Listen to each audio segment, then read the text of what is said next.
Hi, this is Pat Lepresti, PVI class of '88. This story took place in the fall of 1987.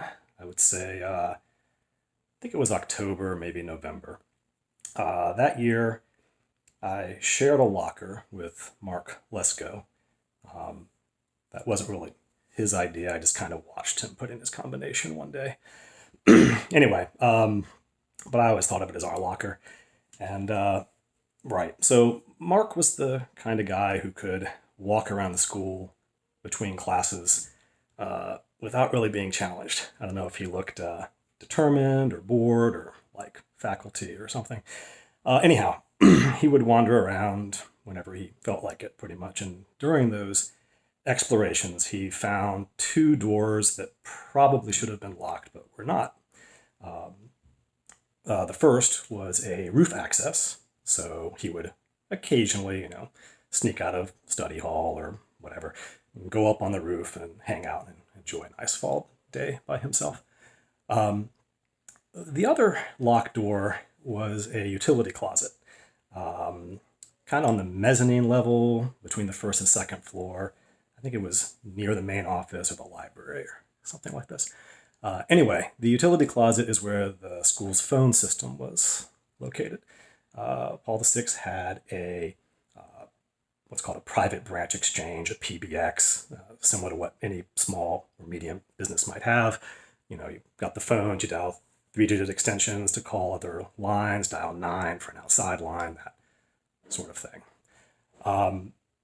Now, one day when I was sitting in study hall about halfway through, Mark just kind of came wandering in and threw this document booklet on my desk and said, what do you make of that?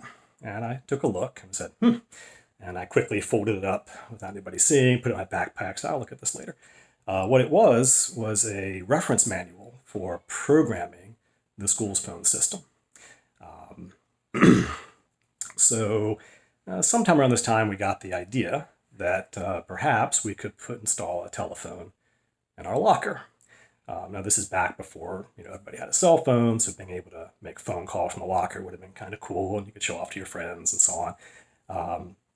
And our ultimate dream was, once we got bored of that, would be for the locker phone to ring, kind of while Father Keener was walking by, and then he'd have to scramble to find his locker master key to get it open. That would kind of be a great way to end the story. We knew we had a master key, by the way, because Mark borrowed his key ring one time, but that's another story. Okay, so now taking the manual home, I kind of read it over and over again. It was kind of like the appendix to some set of instructions for the phone system, so it was complete but very terse. After reading it a few times, I kind of got the basic idea, which is you can program the phone system by using a telephone connected to a particular terminal pair next to the PBX. So I brought along my little gadget called a beige box. You can actually search for beige box on Wikipedia, it turns out, which is a fancy name for a telephone set with some alligator clips. So using that, I was actually able to provision a new telephone extension 273, which we picked because that was the first three digits of Pat McNeil's phone number, a mutual friend, and made some other little changes.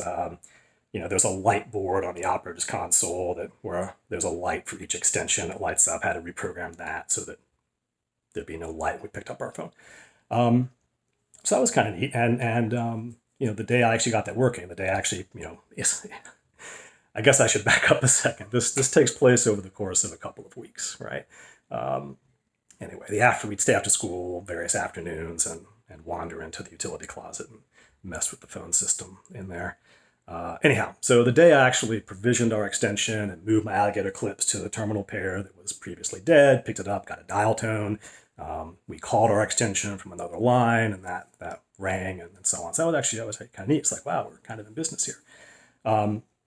Now, the plan, okay, so our locker was located just outside of Mr. Taylor's classroom, history teacher.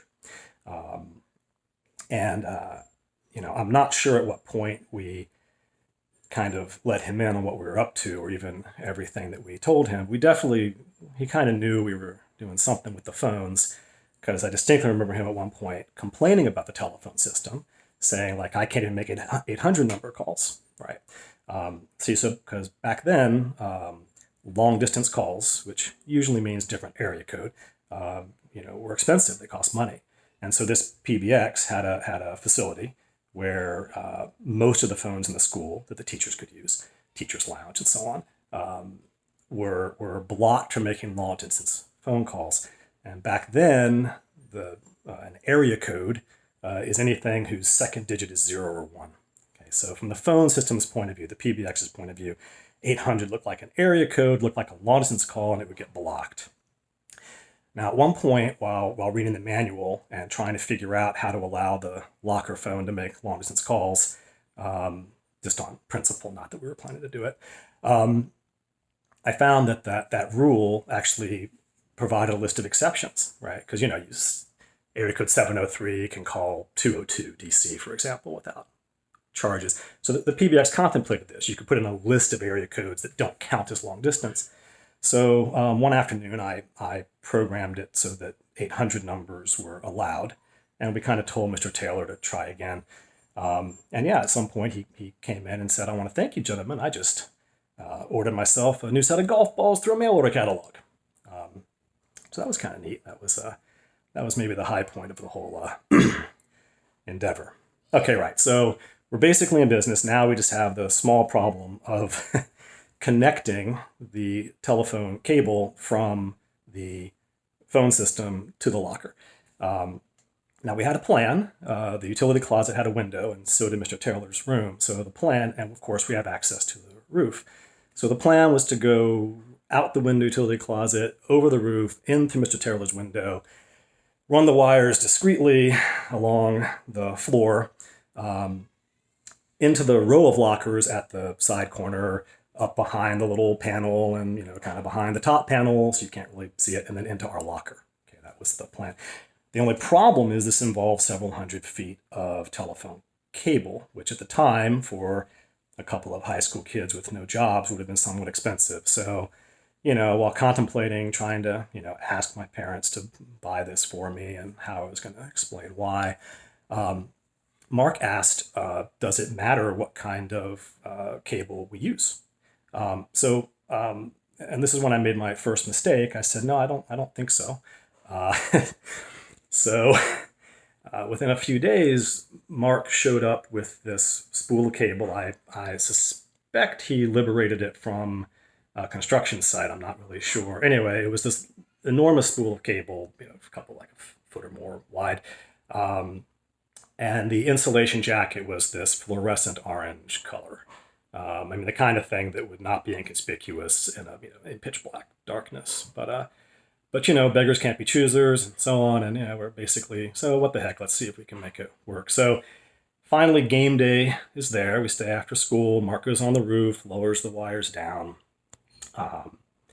I reach out and pull them into the utility closet, punch them down. I head over to Mr. Taylor's room. Sometime later, a pair of wires comes down outside that window. I hook up my little alligator clips, hoping to hear a dial tone.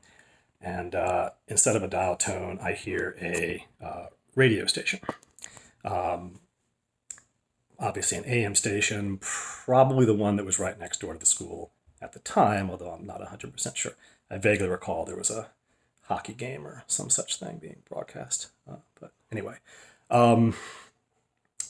So at this point, it's kind of late. We're quite tired, and kind of disappointed it didn't work. So that's when we made our second mistake. Whenever anything like this, something surprising happens during this sort of endeavor, you probably ought to unhook everything until you can figure out what's going on. Anyhow, Mark pulled the wires back up from the history teacher's room, but otherwise left them on the roof and connected to the phone system, and we went home for the day. Now, the next day, we kind of heard these rumors about something being wrong with the school's phones. And in fact, what had happened is every telephone call, like everyone calling in and also the people on the phone talking to them, couldn't hear what they were saying to each other because there was a radio station playing all the time. So so we kind of heard something was wrong with the phone system. And I think some other students who may have had some idea, I mean, we're high school boys, of course, we didn't keep complete operational secrecy. Anyhow, we heard about this, and so during study hall, we said, maybe we should go unhook those wires. And so we go up to that mezzanine level, and as we turn the corner to look down, the room through the utility closet is wide open, and there's some kind of technician crouching down, facing away from us, butt crack and all, and he's got our wires in his hand, and he's talking on a headset walkie-talkie to presumably somebody who's on the roof.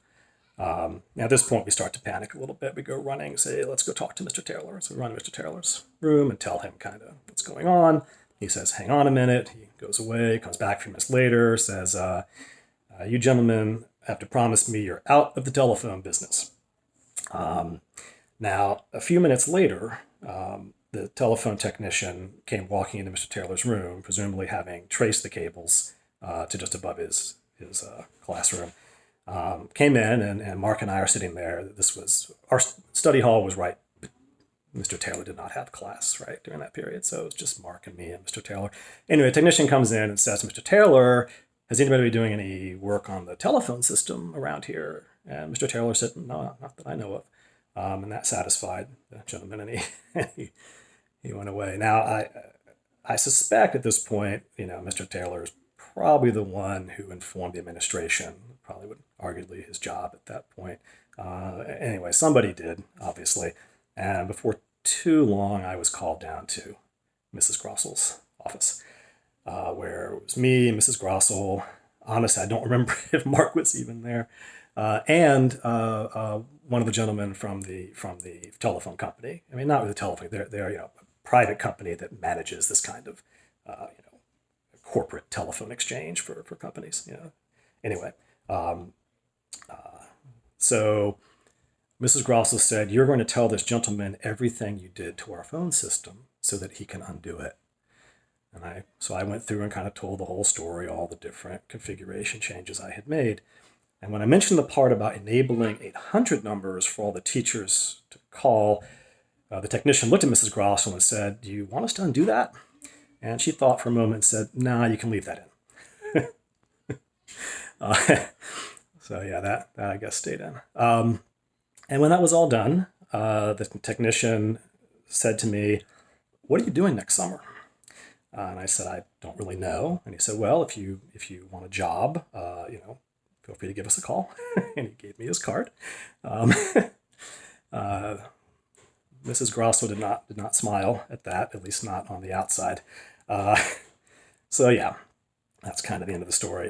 For this little stunt, both Mark and I got a 3-day in-school suspension. In the box, as they used to call it. I don't remember where it was exactly, but not a lot of fun. But yeah, they called it vandalism, I think. So not an entirely successful effort, but ultimately kind of a fun one. And that is a story. I mean, I guess for the rest of that semester, there were people I didn't even really know who would say hi to me in the hallway and that kind of thing. So that was kind of fun. So anyhow, that is the story of Mark Lesko and myself, and our not entirely successful attempt to put a phone in our locker. Hope all of you are doing well. Bye-bye.